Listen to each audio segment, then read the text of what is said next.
Монгол банкны зүгээс олон нийтийн санхүүгийн боловсролд анхаарч сэтгүүлчд болоод сэтгүүл зүйн ангийн оюутнуудад санхүүгийн мэдлэгийг олгох сургалтыг өнгөрсөн оноос явуулж эхэлсэн байдаг. За олон нийтийн санхүүгийн боловсрол нь улс орны эдийн засагт чухал хүлээлт буюу нөлөөлөл болж байдаг тул ийхүү анхаарч ажиллаж байгаа юм байна. 2016 оны 10 дугаар сараас эхлэн сэтгүүл зүйн ангийн оюутнуудад санхүүгийн сургалтыг явуулж байгаа юм байна. Сар дунджаар 20 оюутан сургалтанд хамрагдсан. Олон нийтийн санхүүгийн боловсролыг дээшлүүлэхэд хэвлэл мэдээлэл, тэр дундаа сэтгүүлчдийн санхүүгийн мэдлэг хамгаас чухал гэдгийг Монгол банкны зүгээс үзэж байна. Сэтгүүл зүйн ангийн төгсөг курсын оюутнуудад хичээлдээ тэр бүр олж авах боломжгүй мөнгө санхүүгийн бодлогын талаарх мэдээллийг энэхүү сургалтаар үн төлбөргүй олж авч байгаа нь тал бүрийн мэдээллийг дүгнэн шинжилж олон нийтэд энгийнээр хэлмэрчилж хүргэх ур чадварт суралцах боломж гэж сургалтанд сууж байгаа оюутнуудын төлөөлөл хийлж байна. Би Мойсыг Япон Монгол судлаачаар төгссөн. Одоо ингээд 2 дахь миний мэрэгчлээ сэтгүүлчийн мэрэгчлээ сураад би одоо энэ жил төгсөж байгаа.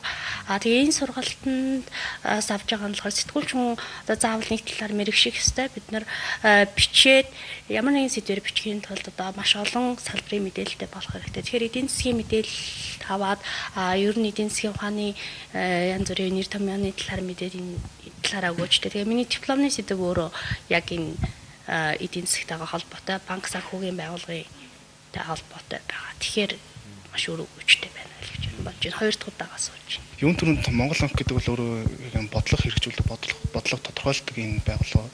Тэгээ бодлого тодорхойлох явцад бол тэр бидний хэрэгжүүлж байгаа бодлогыг хүмүүс ард нийт, олон нийт ойлгож тэрэнд хариу үйлдэл үзүүлэх нь бол маш чухал. Тэгээ тэр хэрээрээ мөнгөний бодлогын үр нөлөө бол нэмэгдэж байж байгаа. Бид нэр илүү нэг хүнд хичээл заах юм уу ойлголт өгөхөд эргээгээ цаашаа олон нийтийг тэр чиглэлээр мэдээлэлээр нь хангаж явах хамгийн одоо ихний хөшөрөг болж байгаа сэтгүүл зүйн салбарыг онцолж энд илүү эдийн засгийн мэдлэг мэдээлэл өгөх мөнгөний бодлогын талаар ойлголтыг нэмэгдүүлэх энэ чиглэлээр төлөв ажиллаж байгаа. Дэлхийн улс орнуудын төв банкуд олон нийтийн санхүүгийн боловсролд хөтөлбөр хэрэгжүүлдэг жишгтэй.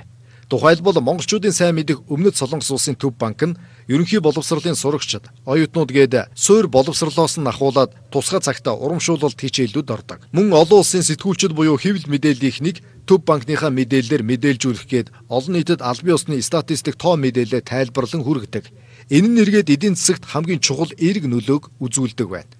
Олон улсын энэ жишгийн дагуу Монгол банкнаас сэтгүүлчдээр дамжуулан олон нийтэд санхүүгийн мэдээлэл болох мөнгөний бодлого, улс орнуудын эдийн засгийн бодлогын талаарх мэдээллийг мэргэжлийн түвшинд хүргэж байгаа юм байна. Гадаад харилцааны сайд мөнх оргил Орсын улбаны улсад хийсэн айлчлалынхаа талаар өнөөдөр хэвлэлийн мэдээлэл өгсөн юм а. Тэрээр айлчлалынхаа хүрээнд хөнгөлтэй зээлийн асуудлыг хөндөж за мөн хөгжлийн банкаар дамжуулж өгч байгаа нефтийн бүтээгдэхүүнийг худалдан авах зээлийн хүүгийн асуудлыг шийдэх ойлголцолд хүрч чадсан байна.